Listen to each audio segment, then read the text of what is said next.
많은 분들이 현실적으로 학점은행제로 약대 편입 합격하신 분들이 있나요? 라는 궁금증이 있으실 것 같아요. 이 영상 끝까지 보시면 궁금증을 해결하실 수 있을 것 같습니다. 바로 보실까요? 결론부터 말씀드리면 가능합니다. 다만 현실적으로 가능하려면 어떤 전략이 필요하느냐가 핵심이에요. 2025년부터 약대 편입 제도로 모집 인원 상승 등 꽤 많은 변화가 생기고 있어서 정확한 정보가 필요한 시점이에요. 지금부터 약대 편입 준비를 어떻게 해야 되는지, 학점은행제로는 어떤 방식이 효과적인지 하나씩 알려드릴게요. 약대 편입은 대학마다 전형 방식이 조금씩 다르지만 기본 공통 조건은 위와 같습니다. 표로 띄워드릴 테니 보시고 참고하시길 바랄게요. 2025년부터는 약대 편입 제도는 조금 더 정리된 형태로 변해요. 예를 들면 기존의 학교마다 제각각이었던 전형 조건이 조금씩 표준화되고 학점 평균, 공인영어 성적, 필답, 면접평가의 중요성이 더 커졌어요. 대표적으로 중앙대는 자연계열 학사학위 소지자 또는 학위 예정자가 지원 가능하고 공인영어 성적, 전공 과목 이수,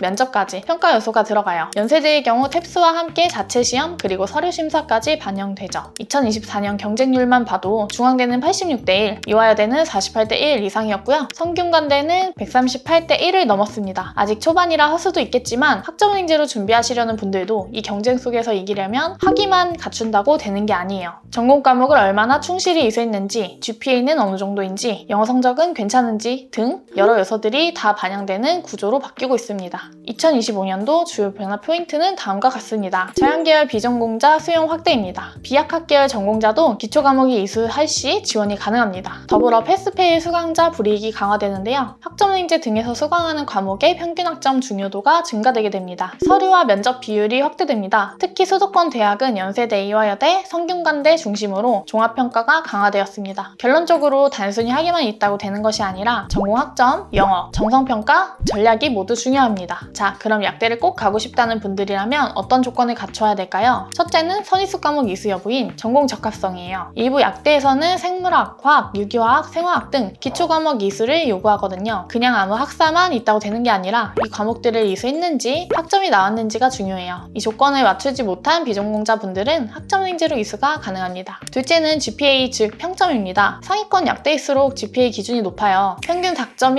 이상은 돼야 무난하게 서류 통과 가능하시다고 보면 돼요. 학점은행제에서는 교육원 선택만 잘하면 GPA 관리하는 게 상대적으로 수월해요. 저희가 안내하는 교육원 중에서는 시험이나 과제가 쉬운 곳도 있어서 고득점 받는데 유리합니다. 셋째는 공인영어 성적인데요. 탭스 500 이상, 토익 950점 이상은 기본으로 보셔야 돼요. 성균관대는 탭스 우대를 주로 하고 연세대는 토플이나 탭스 위주로 반영하니까 미리부터 준비하는 게 좋아요. 마지막은 서류와 면접 준비예요. 이게 생각보다 중요합니다. 특히 중앙대나 이화여대처럼 서류평가가 포함된 곳은 지원 동기, 전공 관련 경험, 학습 계획, 진로 목표까지 정리된 자소서가 있어야 돼요. 면접도 생물학 개념이나 시사 이슈, 커뮤니케이션 능력을 보는 경우가 많아서 학위만으로는 부족해요. 네 가지를 균형 있게 준비하지 않으면 단순히 학위만 따고 지원했다는 이유로 1차 서류에 탈락하는 경우도 많습니다. 그럼 나도 학점은행제로 약대 준비해도 될까? 궁금하신 분들이 많을 텐데요. 이건 케이스마다 달라요. 학점은행제를 꼭 해야 되는 사람은 다음과 같아요. 고졸자 또는 대학교 중퇴자, 약대 전공과 관련 없는 전공을 가진 평점이 낮은 4년제 졸업자, GPA가 낮아 기존 학위로는 불리한 사람, 직장인이나 개인 사정으로 시간적인 여유가 많이 부족한 사람. 반면에 학점은행제를 굳이 안 해도 되는 분들은요. 이미 자연계열 전공자로 4년제 학위를 졸업하셨거나 GPA로 4.2점 이상, 영어 실력도 어느 정도 갖춘 분들이에요. 이런 분들은 기존 전공과 학점을 활용해서 바로 필답고사 면접을 준비하시는 게 더 효율적입니다. 즉, 기초부터 다시 쌓아야 되는 분들, 빠르게 학위를 만들고 싶은 분들에게는 학점은행제가 현실적인 방안입니다. 자, 그렇다면 학점은행제로 빠르게 약대 준비를 하려면 어떻게 해야 될까요? 실제 제가 도와드렸던 한 분의 케이스를 예로 들어볼게요. 대학교 중퇴자셨던 분인데 생물학 관련 전공 학점을 맞춰야 했고 토익 성적은 700점대 정도였어요. 제가 그분에게 1년짜리 일반 편입 설계를 해드렸어요. 우선은 온라인 교육원 중 선입수 과목 이수가 가능한 곳으로 안내드렸고 시험이나 과제는 쉬운 교육원으로 추천해줘서 GPA는 4.3까지 관리하셨습니다. 전반기엔 토익 점수와 GPA 관리, 후반기엔 선입수 과목 이수와 면접과 서류 부분 관리를 중점으로 준비하셨는데요. 결국 1년 안에 학위를 취득하고 올해 경북대, 약대 일반 편입 최종 합격하셨어요. 포인트는 무작정 수강하지 말고 목표 대학의 과목 요구사항과 평가 기준을 맞춰서 과목을 조합하고 전략적으로 학습을 설계해야 된다는 거예요. 학점은행제로 약대 준비 결코 불가능하지 않습니다. 정확한 설계와 전략만 있다면 고졸, 전과생, 직장인 누구에게나 새로운 기회가 될 수 있어요. 궁금하신 점이 있다면 댓글 남겨주시고 약대 편입 성공 전략이 궁금하신 분들은 구독과 좋아요 부탁드릴게요. 그럼 저희는 다음 영상에서 만나요. 안녕!